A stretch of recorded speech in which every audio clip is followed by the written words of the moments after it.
Boa tarde, galerinha da Escola Municipal Ismael por Deus. Aqui é o professor Lastênio, professor de vocês de História do 7º ano. Nós estamos iniciando aqui mais uma rapidinha da história, certo? E o tema de hoje é a conclusão do nosso capítulo 2, a expansão marítima europeia. Expansão marítima europeia. Vocês sabem muito bem que a expansão marítima europeia aconteceu lá em meados do século XIII, XIV, XV e XVI e chegou aqui pelo Brasil, não é isso mesmo, pessoal? Pelo continente americano, certo? Principalmente destacando as duas potências da época, as duas potências náuticas da época, que eram quem? Portugal e Espanha, certo? Portugal e Espanha tiveram a primazia marítima e conquistaram diversos territórios, dos quais tiveram domínio até os dias de hoje, se não um domínio efetivo, né? Mas um domínio que nós podemos dizer cultural. É tanto que a maioria dos países da América Central, da América do Sul, falam espanhol. E o Brasil, que foi a parte territorial que foi dominada por Portugal, fala português, né? Que somos nós, né? Lá no meado do século XV e XVI, que nós já estamos falando aqui, na Idade Moderna, pessoal. E o termo grandes navegações, ele pode ser compreendido por conta das necessidade de quê? Necessidade de novas rotas comerciais, principalmente para esses dois países e para a Europa. Certo? A Europa vivenciando uma ruptura comercial, teve que se engajar no famoso Mar Tenebroso. O que é o Mar Tenebroso? Era aquele mar inexplorado daquele período, o grande e vasto Oceano Atlântico, que dava uma mitificação a este mar tenebroso, né? Nós temos o principal motivo, um dos principais motivos dessa grande empreitada rumo como é que eu digo, às novas rotas comerciais, as novas rotas marítimas, foi justamente a necessidade de procurar novas rotas para a transposição de especiarias, que eram aqueles produtos que eram vendidos na Europa, né, trazidos do Oriente, né, das Índias, né, como eram chamadas, da Ásia, ou das Índias, como eram chamadas as regiões em que existiam essas especiarias, como a canela, como a pimenta, o sândalo, o gengibre, o açafrão, a noz moscada, que são temperos que nós utilizamos na atualidade. No passado, essa galera fazia o comércio a peso de ouro, certo? A peso de ouro, era muito rentável e muito lucrativo esse comércio de especiarias, né, nesse período, certo? É tanto que os países resolveram fazer uma verdadeira corrida para a conquista de novas rotas comerciais para a Europa. Vamos lá, continuando. Desses caminhos das especiarias, como eram chamados, né, pessoal? Nós temos vários aspectos, certo? Nós temos os portugueses como os pioneiros desse processo, dessa expansão marítima, certo? Um dos grandes motivos desse pioneirismo português, pessoal. Primeiro, a sua localização. Vocês sabem que Portugal se localiza na Península Ibérica, né, próximo ao Estreito de Gibraltar. Além de Portugal, nós temos a Espanha, né, os dois grandes ícones da Península Ibérica, né? e que eles tinham um acesso mais próximos a essas novas rotas, que inicialmente tentaram pela costa africana, né? Como vocês podem acompanhar quando vocês avaliarem no livro de vocês, eu já enviei algumas imagens para vocês também, da nossa atividade anterior, pela costa da africana e pelo desbravamento desse novo mar tenebroso, como era conhecido o grande Oceano Atlântico. Aliado a isso, pessoal, nós temos também o desenvolvimento cartográfico. O desenvolvimento cartográfico foi fundamental também para o desenvolvimento náutico e, consequentemente, a construção dessas novas rotas comerciais que surgiram durante o século XV e XVI e que culminaram justamente com o quê? Com a descoberta do Novo Mundo. Quem é o Novo Mundo? Professor, Novo Mundo? O mundo já é antigo. Não. O Novo Mundo foi o continente americano, que foi descoberto justamente ao acaso, né? Nós não podemos dizer que foi ao acaso, por quê? Porque a tecnologia desenvolvida na época, apesar de rudimentar para os dias de hoje, certo? Elas tinham estudos muito avançados que constatavam, sim, novos territórios. A prova disso, pessoal, que nós podemos avaliar, foram os grandes tratados e bulas papais. Para quem não sabe o que é bula é um documento produzido durante esse período, né, que tinha o aval do Papa da época. O caso do Tratado de Tordesilhas foi um desses. Certo? A bula intercetera, que garantia o domínio daqueles dois países, Espanha e Portugal, também foi um outro desses documentos produzidos. Desses documentos produzidos na época, certo? E que garantiram para esses dois países o desbravamento desse mar tenebroso, certo? Portugal tinha desenvolvido também uma grande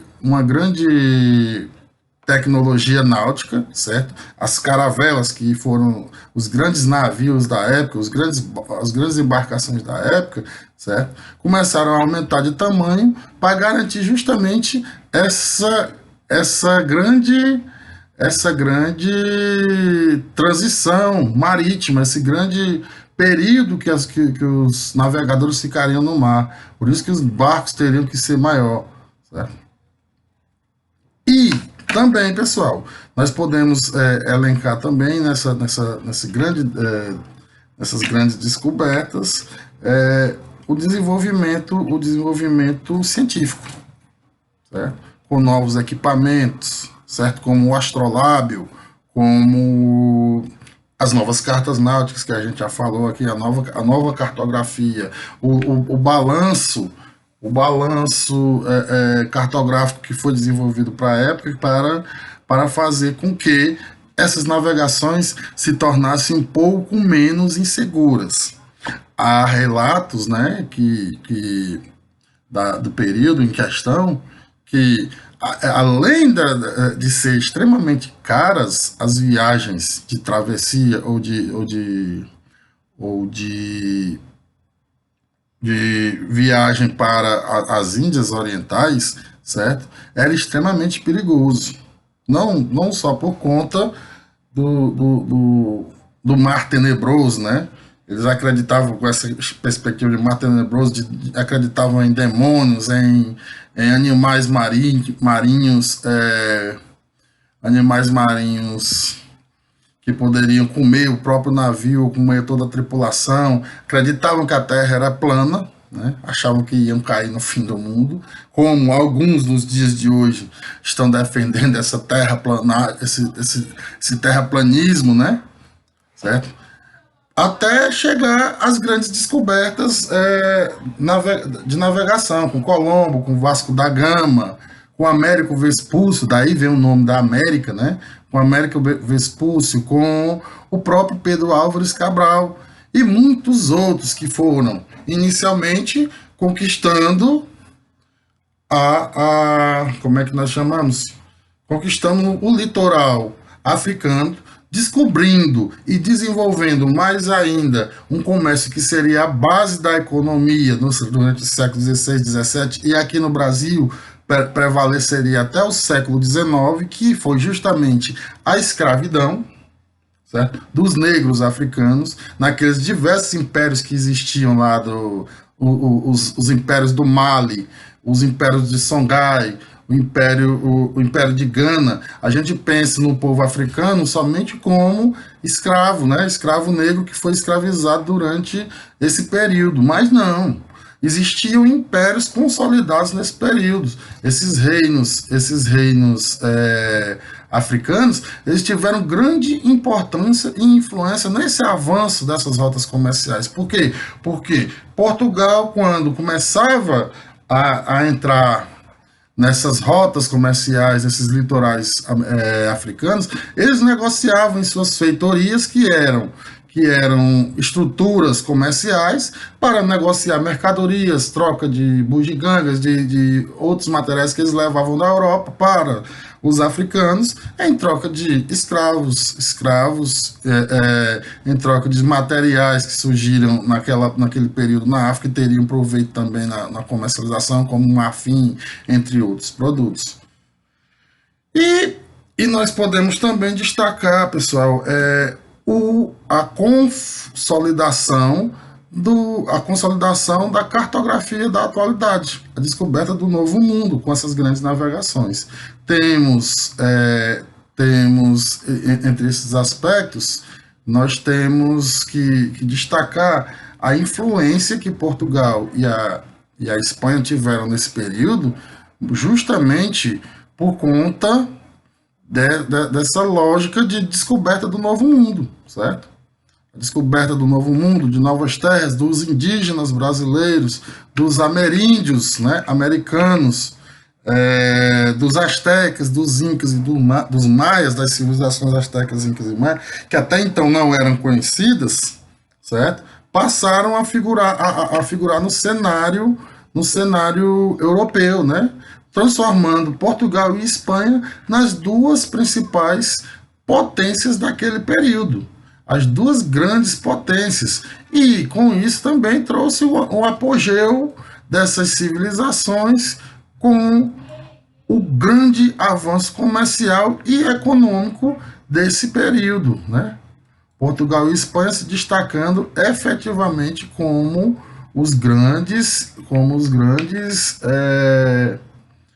vamos colocar como os grandes donatários desse processo, como os grandes desenvolvedores dessa nova lógica, desse novo mundo, certo? Desse novo mundo dividido, né, como a gente pode perceber, justamente por conta dessa primazia desses dois países, né, é que eles dividiram o novo mundo em partes em que eles teriam domínio pleno e absoluto, principalmente na parte americana, né, na América do Sul e Central, com Portugal, a Espanha tomando boa parte, e o Brasil, e no caso das nossas terras, o Brasil sendo dominado, sendo invadido, sendo pilhado, justamente pelo Império Português. Ali se consolidam os grandes impérios do período, né? O Império Português e o Império Espanhol. O Império Espanhol que daria a ocupação do novo mundo, como era chamado. Obviamente, nós temos que entender que vários outros países também tiveram suas conquistas no novo mundo. A França, a Bélgica, a Holanda, eles tiveram grandes influências também nos domínios desse período, nos domínios desses territórios nesse período, que fizeram a queda de braço entre os dois grandes, entre as duas maiores potências do período e esses outros países que estavam querendo crescer comercialmente. O comércio ultramarino, só reafirmando, só confirmando para vocês, o comércio ultramarino foi o grande mote para essa nova lógica mundial que surgiu durante a Idade Moderna, né? O período moderno, como divide os historiadores conservadores, né? Essa história, a história, o período da história moderna em que as grandes navegações tiveram influência foi fundamental, justamente por conta dessa lógica comercial que surgiu. Daí surgiram diversos outros, né, que consolidaram mais tarde o que nós chamaríamos de mercantilismo, que era o controle do Estado e algumas metas a serem atingidas por esses países na Europa, como o metalismo, que é o acúmulo de ouro. Quanto mais ouro um país, ouro e pedras preciosas um país tivesse, mais rico ele seria. Como balança comercial favorável, as novas companhias de comércio, as novas colônias, certo? Os vice-reinos que surgiram daí, eles teriam um papel primordial dentro da elaboração dessa nova relação comercial.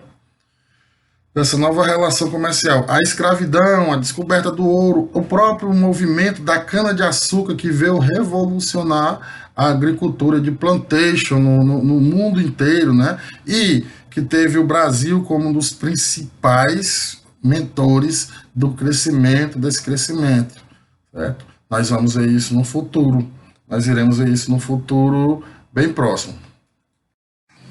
Diante disso, nós vamos, finalizando agora o nosso tema sobre a expansão marítima, sobre as grandes navegações e o nosso tema atual, né, nossa unidade temática, nós vamos ter alguns aspectos, né, sobre a expansão marítima. Né. É mais preciso denominar essa ação dos europeus como conquista de novas terras, pessoal.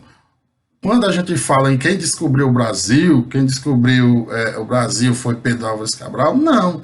A gente tem que entender isso mais como invasão, como conquista, como apropriação, porque foi isso que foi elaborado durante esse período. Nós temos que entender que esses povos, quando chegavam aqui, eles não chegavam apertando as mãos dos moradores originários, né? Eles não chegavam com